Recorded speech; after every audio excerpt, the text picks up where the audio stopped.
그럼 지금부터 제151차 최고위원회의를 개의하겠습니다.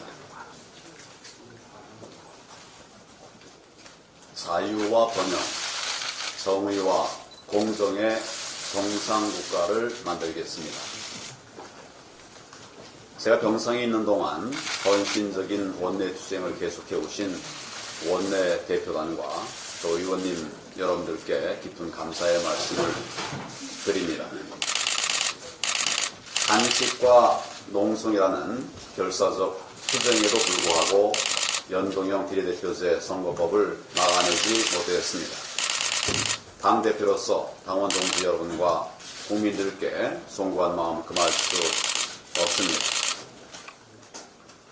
문재인 정권은 12월 27일 선거법을 날치기 처리했습니다. 우리가 이 날을 잊지 않을 것입니다.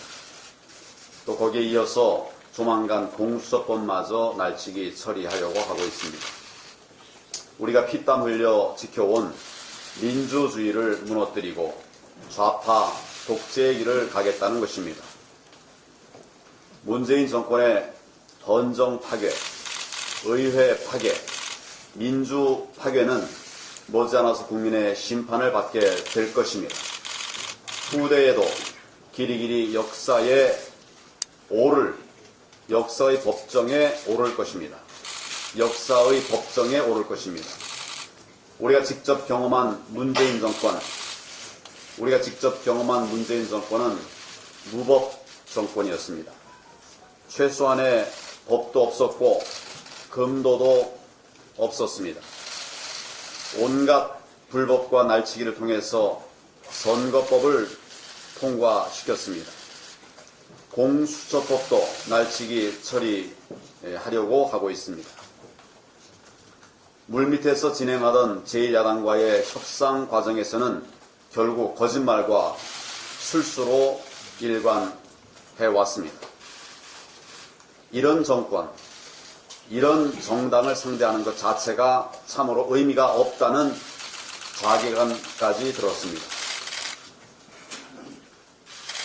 그러나 길은 있습니다. 지금 저희 자유한국당이 불의한 1+4 야합 세력의 폭거에 짓밟히고 있지만은 저희들에게는 국민 여러분들이 계십니다. 이제 자유한국당은 국민만 바라보고 힘을 내겠습니다.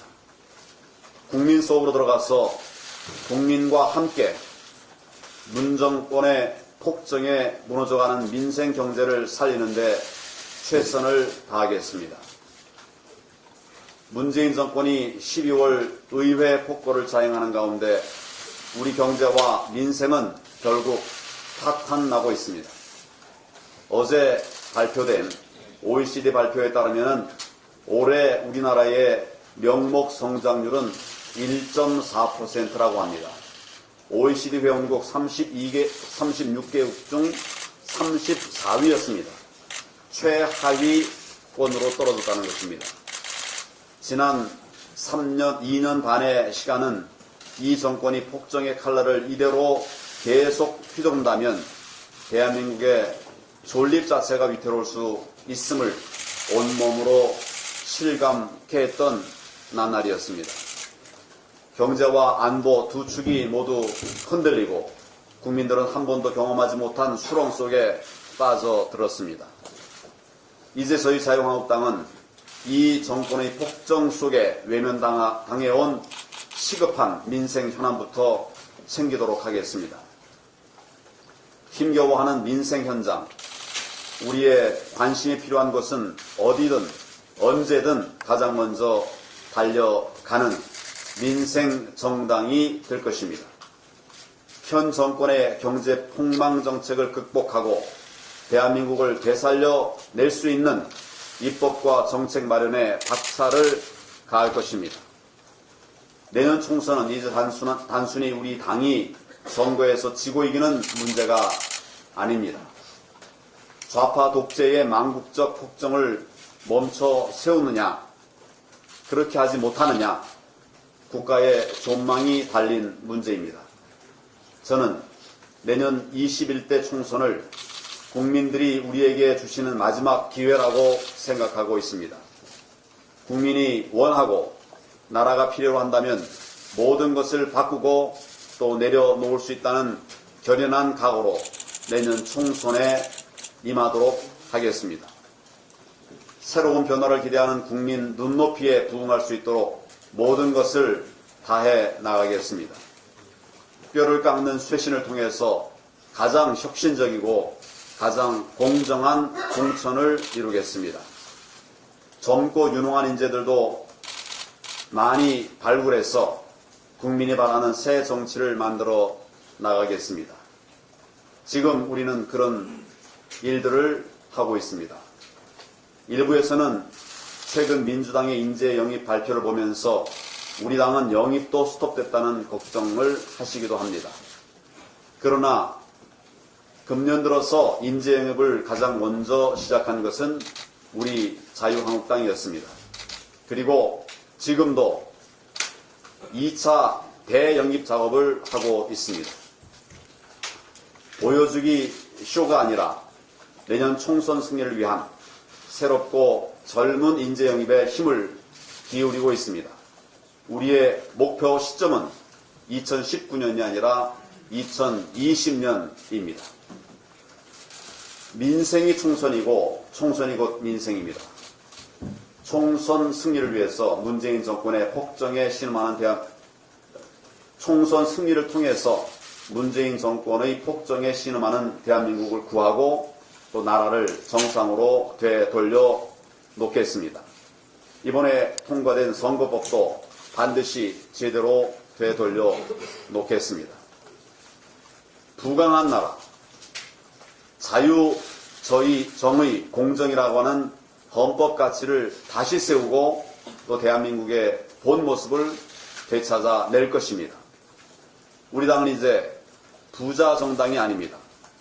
부자 만드는 정당이 되겠습니다. 국민을 부강하게, 사회를 정의롭게, 국민과 함께 미래로 나아가겠습니다. 저희들과 함께 총선 승리와 대한민국을 지키는 미래로의 길에 동참해 주실 것을 국민 여러분들께 간곡히 호소드립니다.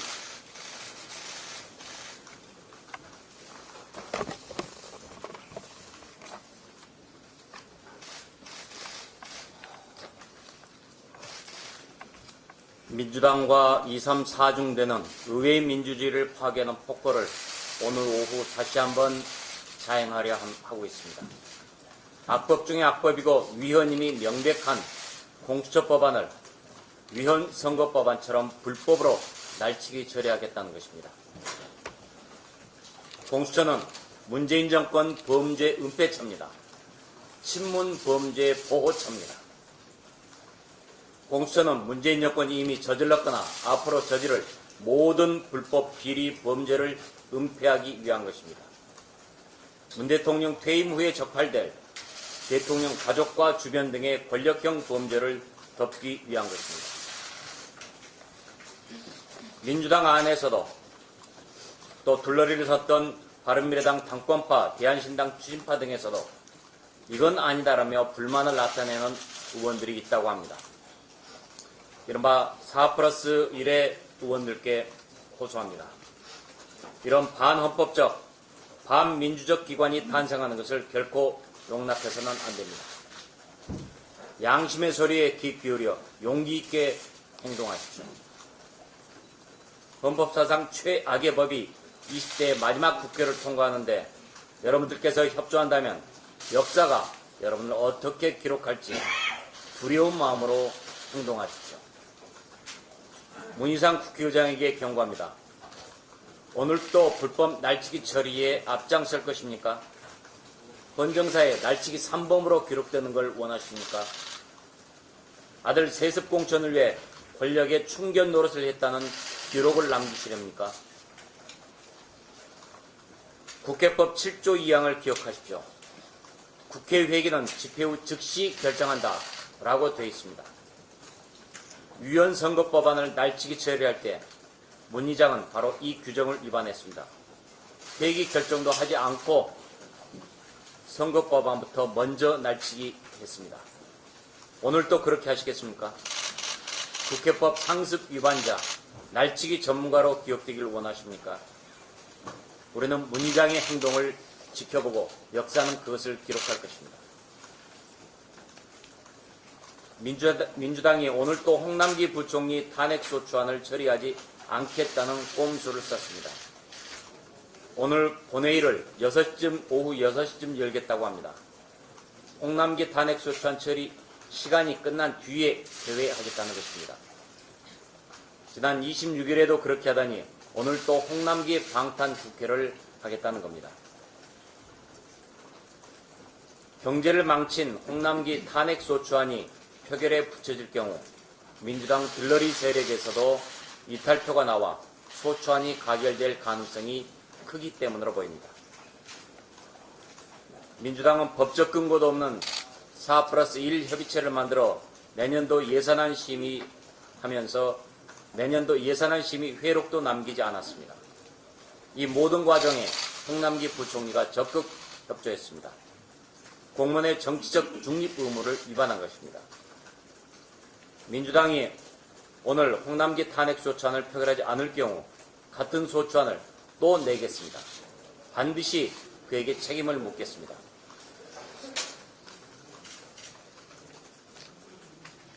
자유한국당은 그동안 문재인 대통령한테 선거 중립 내각을 구성하라고 지속적으로 요구했습니다. 민주당 현역 국회의원인 행안부 장관이 내년 총선관리 주무장관으로 앉아 있습니다.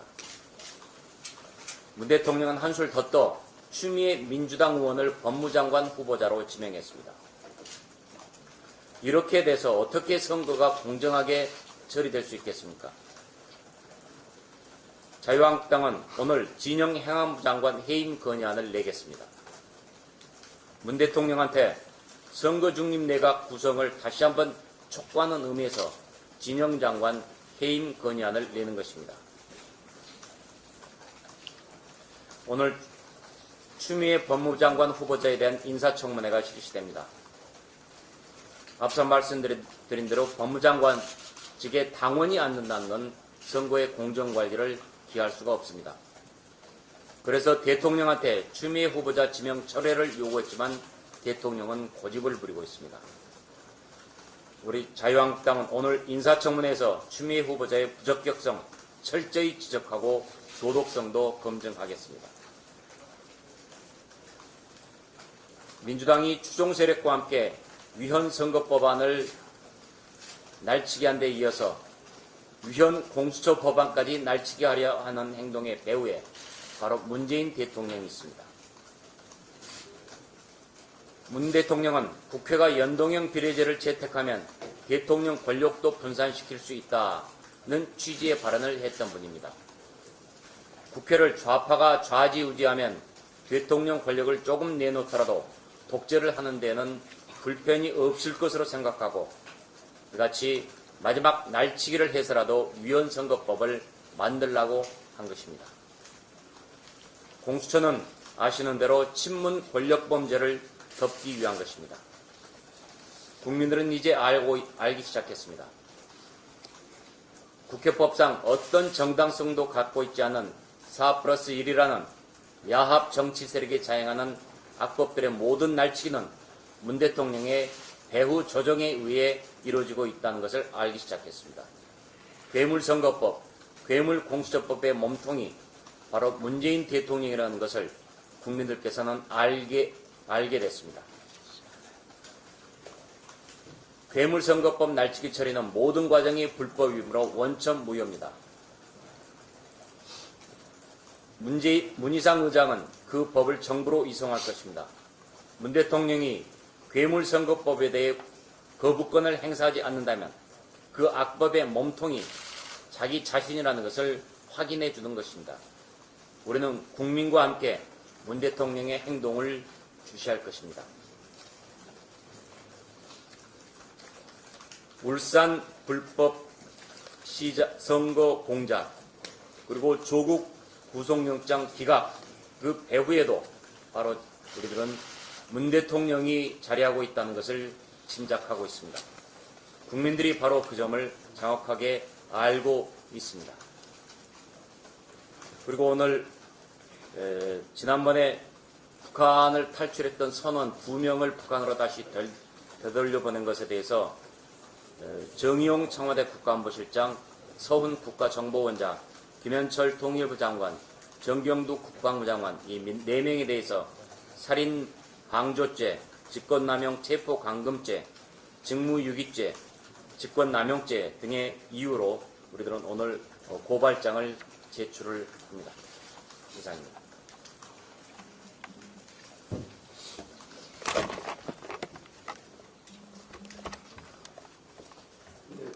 국민 여러분 안녕하십니까. 자유를 향한 투쟁은 역사적으로 계속 있어 왔습니다. 국민 여러분께서도 아시다시피 18세기 계몽주의 철학자인 볼테르는 이런 말을 합니다. 당신의 말에 동의하지 않지만 당신의 말할 권리를 위해서라면 죽을 힘으로 싸우겠다.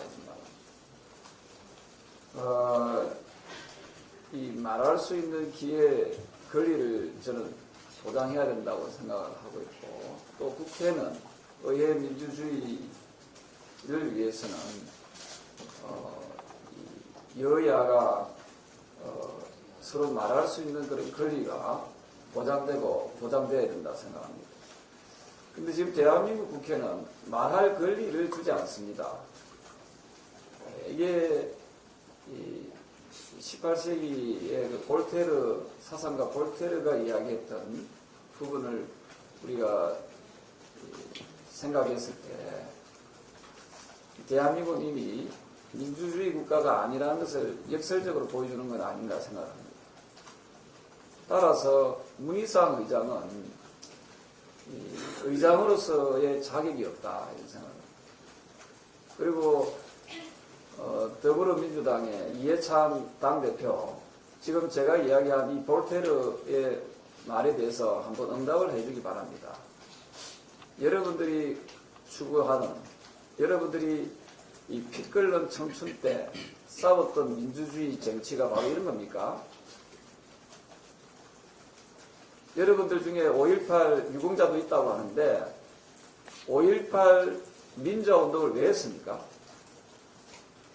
이런 꼬라지 보려고 여러분들 투쟁을 했습니까? 우리나라 말에 보면은 맞으면서 배운다는 이야기가 있습니다. 여러분들이 20대 때 또는 30대 때 민주주의를 위해서 투쟁했다는데 여러분들이 이야기하는 민주주의가 막 이런 겁니까? 참으로 낯뜨거운 지금 행동들을 여러분들이 하고 있다. 그리고 더불어민주당 지지자 여러분, 민주주의가 뭡니까? 자기들 마음대로 하는 것이 그게 민주주의입니까? 자기들 패거리는 그래 모든 법을 위반하고 못된 짓을 해도 용서가 되는 게 그게 민주주의입니까?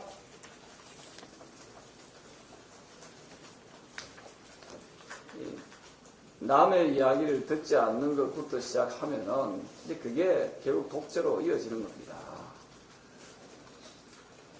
이 바른말 했던 공수처법안을 지금 민주당이 주장하는 공수처법안은 그 어떤 견제 장치가 없다.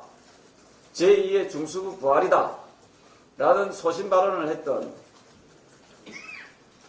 타당의 법원에 대해서 지금 전화 문자 폭탄을 보내고 있답니다. 그래서 그 의원이 지금 여러분들한테 호소하고 글을 보내고 있다 이런 이야기를 합니다. 지금 오늘 공수처 법안을 기필코 지금 내놓으려고 하는 이 더불어민주당 그리고 문희상 의장에게 경고합니다. 여러분들이 지금 당장 철회하지 않으면은 결국 역사적으로 여러분들은 반역 행위를 한 거고 역사적으로 심판받는다 하는 부분에 대해서 다시 한 번 더 강조해서 말씀드립니다. 지금이라도 제1야당에게 충분히 말할 수 있는 그 권리를 문희상 의장은 보장하기 바랍니다. 이상입니다.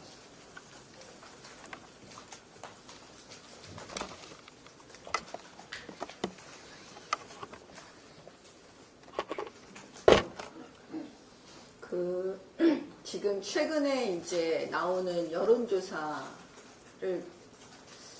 신뢰할 수가 없기 때문에 저는 지금 여론의 흐름, 살아있는 생생한 여론이 어떻게 움직이는지 너무 궁금해서 요 며칠을 거의 그 지역에서 너무나 많은 분들을 만나서 이야기 듣는 것에 할애를 했습니다. 그 연동형 비례대표제가 통과되는 그 상황 속에서 정치인들이 느낄 수 있는 여러 가지 무력감도 있지만 과연 국민들께서는 그 광경을 어떻게 받아들이셨을까? 그리고 공수처도 또 통과될 것이 뻔하기 때문에 그런 현상에 대해서 우리 국민들이 실제로 어떻게 느끼실까? 그러니까 너무 궁금해서 좀 다녔습니다. 그랬더니 연동형 비례대표제가 뭔지는 구체적으로 잘 모르셔도 공수처의 그 내용을 구체적으로는 잘 모르셔도 기본적으로 문재인 정권이 힘으로 밀어붙이고 있다라는 것은 알고 계신 듯 제가 느꼈습니다. 왜냐하면 문재인 대통령을 찍었던 분들, 문재인 대통령을 찍었는지 안 찍었는지 말씀 안 해주시는 분들 의견이 더 중요했기 때문에 그분들을 굳이 찾아다니면서 제가 여쭤본 이유는 과연 그분들 머릿속 생각이 어떻게 변화하는지 알고 싶었기 때문입니다. 그러면 앞으로는 어떻게 해야 될 것인가? 결국에는 자유한국당에 표를 주고 싶은데 자유한국당에 표를 줬을 때 자유한국당이 이길 것이냐? 이거에 대한 의문을 굉장히 많이 품고 계셨습니다. 전제는 해야 되는데 과연 그러면 자유한국당은 이길 것이냐? 저는 이게 핵심이라고 봅니다. 우리가 우리 스스로 빗물을 많이 담을 수 있도록 그릇을 넓게 만들어야 되는데 우리는 과연 그런 노력을 지금 하고 있는 건지 우리 스스로에게 우리도 물어야 할 때입니다. 어차피 선거제는 통과돼 버렸고 결국 이 선거제를 통해서 우리는 선거를 치러야 합니다. 지역구에서 아무튼 많은 수를 당선시켜야 합니다. 그러면 핵심은 이거 아니겠습니까? 통합해야 합니다. 보수가 대통합하지 않고는 우리 국민들께서 바라는 문재인 정권을 견제하고 싶은 그 마음을 받을 수가 없습니다. 그 빗물을 우리가 받아낼 수가 없습니다. 사랑하는 당원 동지 여러분, 그리고 국민 여러분, 우리 대한민국 애국가에 이런 구절이 있습니다. 하나님이 보호하사 우리나라 만세. 저는 이 구절이 지금 우리 이 시대를 딱 보여주고 있는 구절이라고 생각합니다. 문재인 정권이 힘으로 계속 몰아붙이고 있을 때 이걸 막지 못하는 자유한국당의 국회의원들을 보면서 우리 국민들께서 이 애국가 가사의 이 부분을 지금 송년회 때 폭탄사를 하시면서 이 구절을 노래로 부르고 계십니다. 이제 민주당은 죽었습니다. 옛날에 민주당은 죽었습니다. 국민들께서 그거를 아시고 계십니다. 자유한국당은 다시 살아야 합니다. 어떻게 살아야 할지 우리가 알고 있습니다.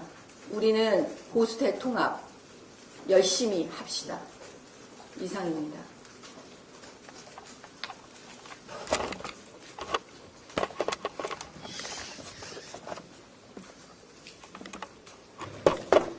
대한민국의 의회 민주주의는 죽었습니다. 민주주의의 근간인 삼권 분립도 무너져 버렸습니다. 삼권 분립의 한 축인 대한민국 국회가 견제의 대상인 행정부의 하수인으로 전락되어 버렸기 때문입니다. 직전 국회의장은 행정부의 하수인이 되기를 자처하고 있고 현직 국회의장은 아들 공천을 위해 눈치껏 협조하고 있습니다. 민주주의에서 제도나 규칙을 만들 때는 절차적인 하자와 과정의 정당성을 잃으면 안 됩니다. 절차의 과정이 왜곡되면 그 결과는 정의의 바른 길에서 벗어나기 때문입니다. 오만과 독선에 다수 정치로 밀어붙인 선거법 때문에 표결 결과는 결국 불의를 저지르게 되었고 그 결과에 대한 불복의 시비가 끊이지 않을 것입니다. 선거법의 일방적 처리는 분명 대한민국의 의회 민주주의의 퇴행으로 기록이 될 것입니다. 예산안과 선거법 등 지난 며칠간 국회가 통과시킨 안건들과 또한 오늘 통과시킬 공수처 법안조차도 협의와 타협의 절차를 무시하고 국회법에 명시된 교섭단체를 1+4라는 불법 협의체를 만들어 대체하고 있습니다. 소수 야당이 다수 여당의 패거리의 횡포에 대항할 수 있는 합법적인 수단인 필리버스터도 쪼개기 국회라는 여당의 꼼수에 그 힘을 잃고 말았습니다.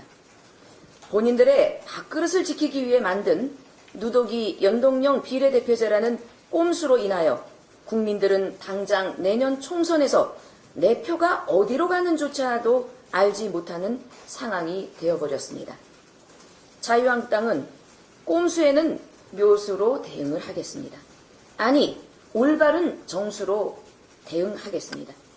국민들과 함께 비례대표 한국당을 만들어 누더기 선거법의 허구성을 낱낱이 파헤쳐 내겠습니다. 국민의 부담으로 돌아올 날치기 예산은 국회 상임위를 통해서 꼼꼼히 앞으로 따져 나가겠습니다. 정부가 단돈 1원 한 푼도 허투루 쓰지 못하게 감시하겠습니다. 공수처법마저 불법 날치기로 통과된다면 반드시 그 부메랑이 되어서 돌아올 것입니다.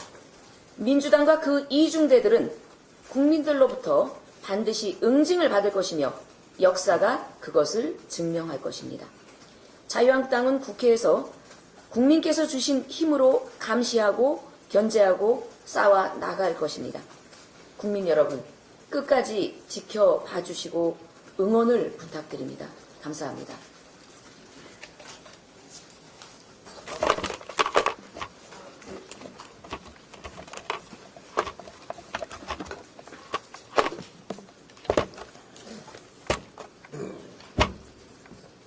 맹모 삼천지교, 맹자의 모친이 맹자의 교육을 위해서 3번 기사를 했다고 합니다.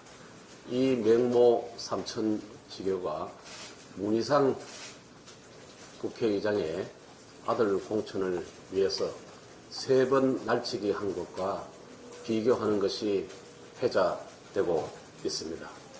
예산 날치기, 선거법 날치기, 공수처 날치기가 그것입니다. 지난번 국회에서 모든 국민들이 의아하게 생각하는 것이 필리버스터가 끝나면 그 다음 회기에서 지체 없이 표결해야 한다. 그 다음 회기에서. 그런데 국회법 제7조를 보면은 그 다음 회기는 집회 후에 즉시 정하여야 한다. 그런데 회기 정하는 안건 미리 해서 표결 처리했습니다.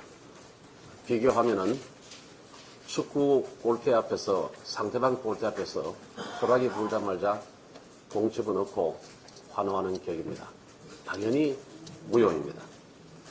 문희상 대통령께서는 미국 트럼프 대통령의 하원에서의 탄핵 이유 중 2가지 중 하나가 의회 업무 방해죄라는 것을 명심하시기 바랍니다.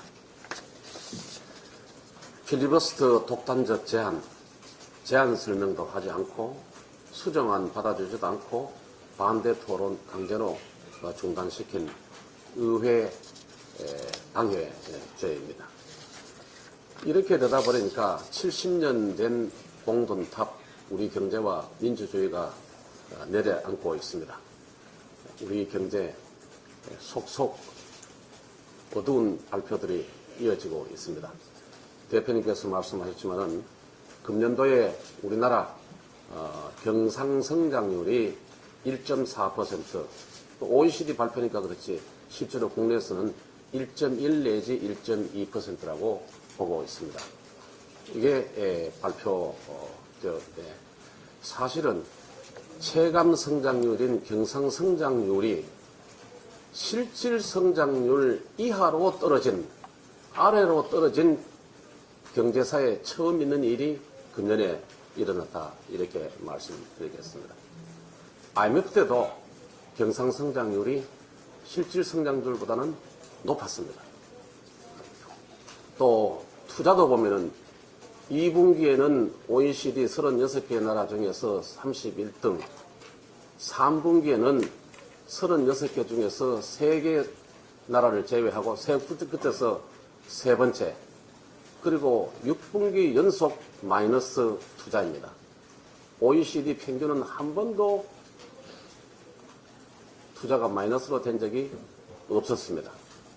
투자가 안 되는데 무슨 성장이 되고 무슨 일자리가 되겠습니까? 이렇다 보니까 빚을 내서 끌고 가는 겁니다.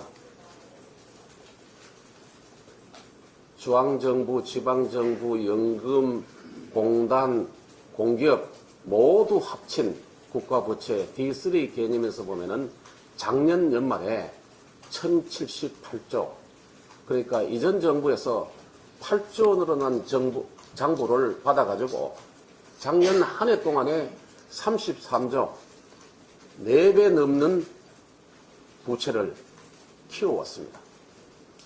국가와 공기업은 그래도 빚을 내서라도, 빚을 찍어내서라도 유지는 할 수 있습니다만은 빚을 내기 어려운 기업은 망하고 문을 닫을 수밖에 없습니다. 작년에 800개 기업이 문을 닫았습니다. 금년 10월까지 770개 기업이 문을 닫았고 연말에는 900개가 넘는다고 합니다. 한 기업에 10사람씩만 고용하고 있다고 해도 10,000명 가까운 직원들이 해고당할 수밖에 없는 형편입니다. 일자리를 잃게 되는 겁니다.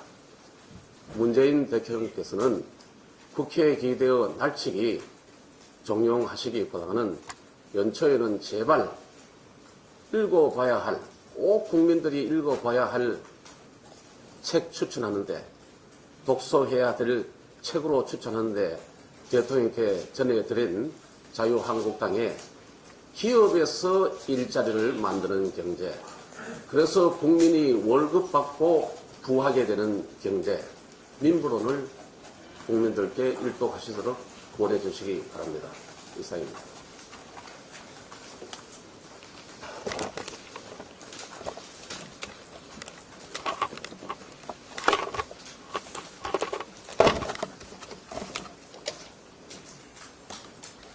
힘의 정치, 밀어붙이기 표결과 쪼개기 국회로 어느 해보다 연말 같지 않은 시간을 보내고 있지만 2019년이 이제 이틀밖에 남지 않았습니다.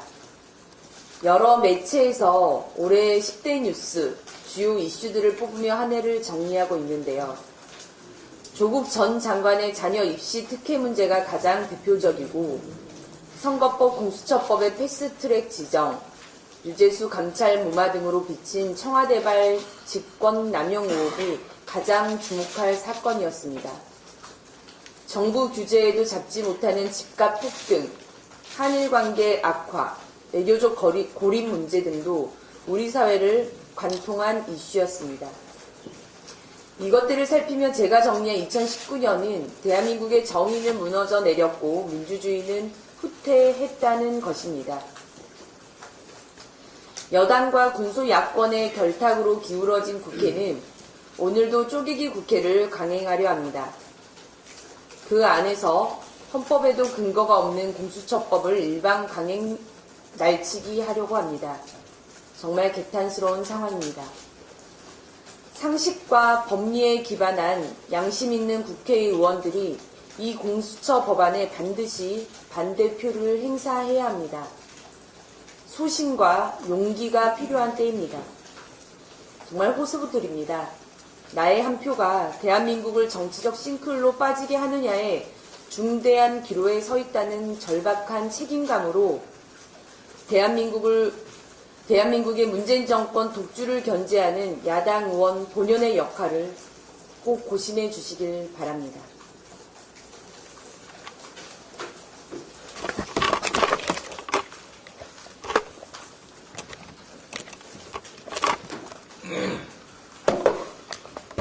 이번 선거법 개정으로 문제가 하나 생긴 것이 있습니다. 바로 아시다시피 18세 이상에게 선거권을 부여하게 되면서 일부만 투표권이 생긴 고등학교 3학년 교실의 문제점입니다. 지금 선거법에 의하면 2002년 4월 15일 이전 출생자가 이번 총선에서 투표권을 갖게 됩니다. 그러면 한 교실 안에 선거권이 있는 학생과 선거권이 없는 학생, 또 선거운동이 가능한 학생과 선거운동을 할 수 없는 미성년자, 이렇게 나눠지게 됩니다. 더 나아가서 이러한 학생들을 대상으로 한 선거운동을 위해서 지금 정교조는 총선을 겨냥해서 서울시 학교의 선거교육을 장악하려고 시도하고 있습니다. 그래서 선거법 위반으로 교육감직을 박탈당한 광노현이 이끄는 징검다리 교육공동체가 4.15 총선에 대비해서 서울시 초중고 선거교육 책임단체에 선정이 되어서 국고 보조를 받아서 선거운동을 시작하려고 하고 있습니다. 지난 12월 10일 날 헌법재판소는 사립학교 교원의 선거운동 금지 합헌 선고를 한 바 있습니다.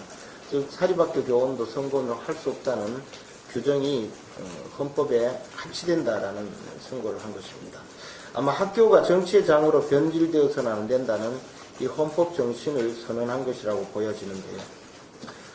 앞으로 선거운동 과정에서 고등학교 3학년 선거인 명부를 불법 관리하거나 또는 학생부에 기재하는 것을 미끼로 투표 인증을 강요하는 행위가 빗발칠 것으로 예상이 됩니다. 이러한 모든 것은 바로 선거법 위반 행위가 될 것입니다.